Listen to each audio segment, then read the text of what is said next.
वक्रतुंड महाकाय सूर्यकोटि समप्रभा निर्विघ्ने कुरु मे देवे सर्वकार्येषु सर्वदा। नमस्कार दोस्तों, स्वागत है आपका आज के वीडियो में। तो दोस्तों, आज का जो वीडियो है, आज की जो कथा है, वह हमारे प्रथम शिवलिंग सोमनाथ की कथा है, जो कि गुजरात के प्रभास क्षेत्र में स्थित है। तो आइए शुरू करते हैं आज का वीडियो और जानते हैं क्या है कहानी सोमनाथ की।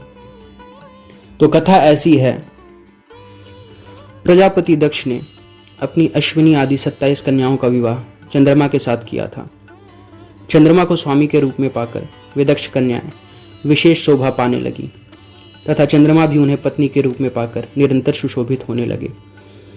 उन सब पत्नियों में भी जो रोहिणी नाम की पत्नी थी, एकमात्र वही चंद्रमा को जितनी प्रिय थी उतनी दूसरी कोई पत्नी कदापि प्रिय नहीं हुई। इससे दूसरी स्त्रियों को बड़ा दुख हुआ। वे सब अपने पिता की शरण में गईं। वहां जाकर उन्होंने जो भी दुख था उसे पिता को बताया। वह सब सुनकर दक्ष भी दुखी हो गए और चंद्रमा के पास आकर शांतिपूर्वक बोले।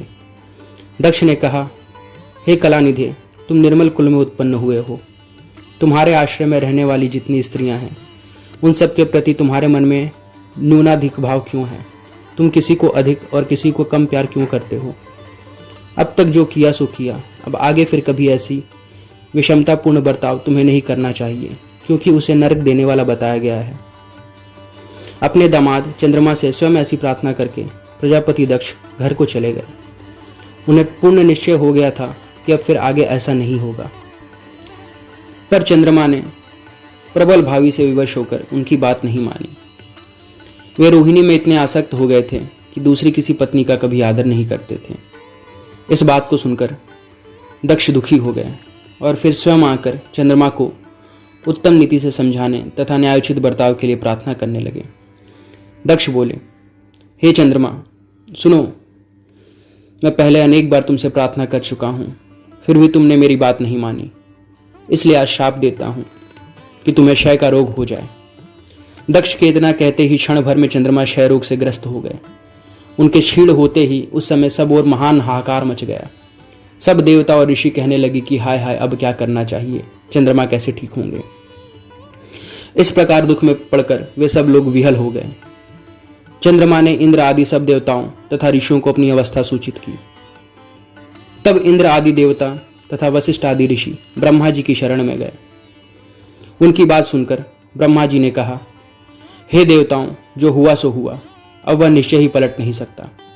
अतः उसके निवारण के लिए मैं तुम्हें एक उत्तम उपाय बताता हूं, आदर पूर्वक सुनो। चंद्रमा देवताओं के साथ प्रभास नामक शुभ क्षेत्र में जाएं और वहां मृत्युंजय मंत्र का विधि पूर्वक अनुष्ठान करते हुए भगवान शिव की आराधना करें। अपने सामने शिवलिंग की स्थापना करके वहां चंद्रदेव नित्य तपस्या करें। इससे प्रसन्न होकर शिव जी उन्हें क्षय रहित कर देंगे। तब देवताओं तथा ऋषियों के कहने से और ब्रह्मा जी की आज्ञा के अनुसार चंद्रमा ने वहां 6 महीने तक निरंतर तपस्या की। मृत्युंजय मंत्र से भगवान ऋषभध्वज का पूजन किया। 10 करोड़ मंत्र का जप और मृत्युंजय का ध्यान करते हुए चंद्रमा वहां स्थिरचित होकर लगातार खड़े रहे। उन्हें तपस्या करता देख भक्तवत्सल भगवान शंकर प्रसन्न हो उनके सामने प्रकट हो गए और अपने भक्त चंद्रमा से बोले। शंकर जी ने कहा, हे चंद्रदेव, तुम्हारा कल्याण हो। तुम्हारे मन में जो अभिष्ट हो वह वर मांगो। मैं प्रसन्न हूं, तुम्हें संपूर्ण उत्तम वर प्रदान करूंगा। उस पर चंद्रमा बोले, हे देवेश्वर, यदि आप प्रसन्न हैं तो मेरे लिए क्या असाध्य हो सकता है। आप मेरे शरीर के क्षय रोग का निवारण कीजिए। मुझसे जो अपराध बन गया हो उसे क्षमा कीजिए। शिव जी ने कहा, हे चंद्रदेव, एक पक्ष में प्रतिदिन तुम्हारी कला क्षीण हो और दूसरे पक्ष में फिर वह निरंतर बढ़ती रहे। तदंतर चंद्रमा ने भक्ति भाव से भगवान शंकर की स्तुति की। देवताओं पर प्रसन्न हो उस क्षेत्र के महात्म्य को बढ़ाने तथा चंद्रमा के यश का विस्तार करने के लिए भगवान शंकर उन्हीं के नाम पे वहां सोमेश्वर कहलाए और सोमनाथ के नाम से तीनों लोकों में विख्यात हुए। सोमनाथ का पूजन करने से वे उपासक के क्षय तथा कोढ़ आदि रोगों का नाश कर देते हैं। ये चंद्रमा धन्य हैं, कृतकृत्य हैं, जिनके नाम से तीनों लोकों के स्वामी साक्षात भगवान शंकर भूतल को पवित्र करते हुए प्रभास क्षेत्र में विद्यमान हैं। वहीं संपूर्ण देवताओं ने सोमकुंड की भी स्थापना की है, जिसमें शिव और ब्रह्मा का सदा निवास माना जाता है। चंद्रकुंड इस भूतल पर पापनाशन तीर्थ के रूप में प्रसिद्ध है। जो मनुष्य उसमें स्नान करता है वह सब पापों से मुक्त हो जाता है। क्षय आदि जो असाध्य रोग होते हैं वे सब उस कुंड में 6 मास तक स्नान करने मात्र से नष्ट हो जाते हैं। मनुष्य जिस फल के उद्देश्य से इस उत्तम तीर्थ का सेवन करता है उस फल को सर्वथा प्राप्त कर लेता है, इसमें संशय नहीं है। चंद्रमा निरोग होकर अपना पुराना कार्य संभालने लगे। इस तरह सोमेश्वर लिंग का प्रादुर्भाव हुआ है। जो मनुष्य सोमनाथ के प्रादुर्भाव की कथा को सुनता अथवा दूसरों को सुनाता है वह संपूर्ण अभिष्ट को पाता और सब पापों से मुक्त हो जाता है। तो दोस्तों, ये थी कहानी सोमनाथ की।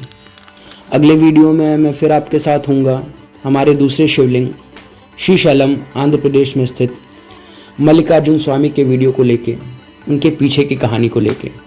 पर जाने से पहले आपसे एक अनुरोध है, आपसे एक निवेदन है, अगर आपको ये वीडियो पसंद आया हो, अगर आपको आज की कहानी पसंद आई हो तो प्लीज़ लाइक करें, चैनल को सब्सक्राइब करें और इस वीडियो को ज़्यादा से ज़्यादा शेयर करें, इस कहानी को ज़्यादा से ज़्यादा लोगों तक पहुँचाएँ। धन्यवाद।